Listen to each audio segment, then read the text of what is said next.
everybody, Jamie here, and Valentine's Day is in just a little over a week. So far I've already showed you how to make your own heart friendship bracelets as well as your own Valentine's Day cards from scratch. But today's DIY I wanted to save for last because it's the sweetest Valentine's Day craft. Literally. Get ready as I show you how to make your own conversation heart sugar cookies. Let's do it, girl.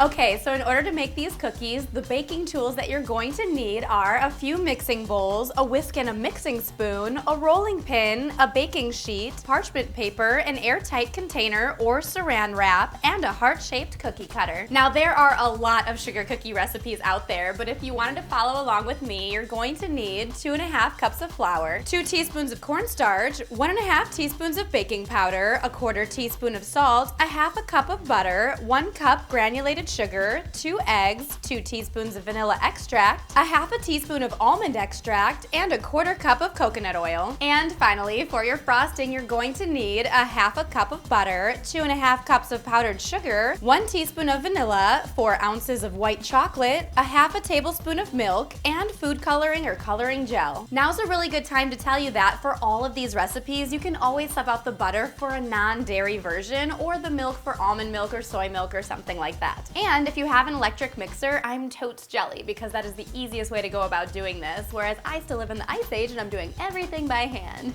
Yay! Anyway, enough of the chatter and on to the batter. Step 1. Combine your flour, cornstarch, baking powder, and salt into a large bowl. Give it a quick whisk to blend them together. Step 2. In a separate bowl, combine your butter, oil, and sugar and whisk away to blend. Step 3. At this point, you'll add in all your remaining ingredients. Start with your eggs, whisking them up for a bit before finishing off with your vanilla and almond extracts. Now's the time to slowly combine one bowl into the other before mixing away. Here's where it's great to have that electronic mixer because the dough is getting pretty thick at this point.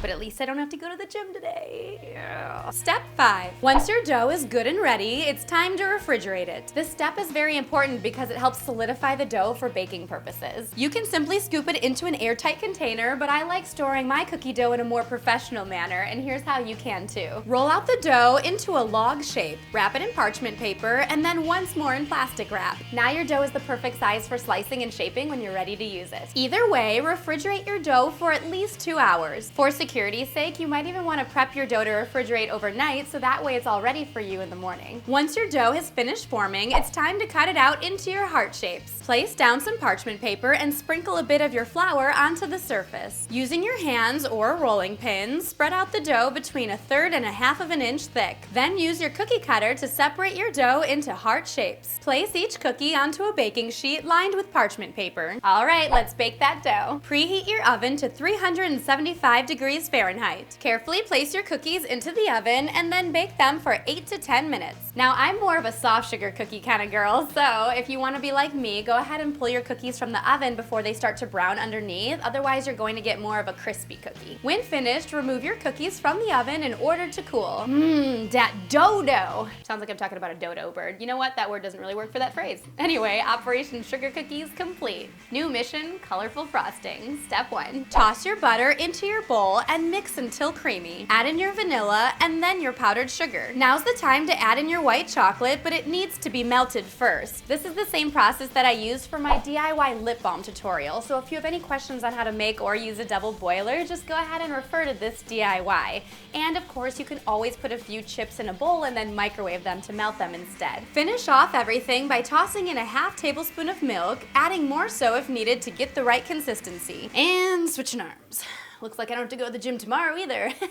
Yeah. The only other step is to add in your food coloring or coloring gel. Apply liberally to your frosting and mix until satisfied. I separated my frosting so that I could dye it 5 different colors. Once your frosting is to your desired color, nab those cooled cookies and frost them to your heart's content. A thin layer works best to really parallel the design of those conversation heart candies. Speaking of which, let's keep the conversation going. I bought my own prepped icing tube, but of course you can make your own icing from scratch and then pipe it using your own decorating supplies. Work slowly and carefully here so that your letters are neat and that they don't run into one another. If you need a little help to get going, you can always use a toothpick in order to carve out your words to make sure that they'll fit evenly onto your cookie. Then you can trace everything over with your icing. And that's all there is to it for a super yummy, soft-baked conversation heart sugar cookie. If you're going to be making a huge batch for a holiday party, then you could check out my DIY Valentine's Day tie-dye tote tutorial in order to carry your baked treats in. Or you could even check out my Valentine's Day heart garland tutorial as a way to help decorate for your party. Well, that's it on my end. I'll leave the message and the lucky recipient up to you.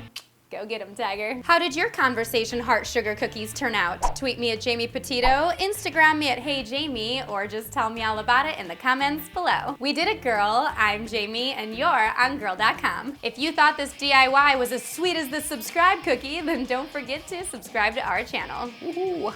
Anyway, enough of the chatter and onto the batter. Did you hear that? Dun, dun, dun, dun, dun, dun, dun, dun, dun, dun.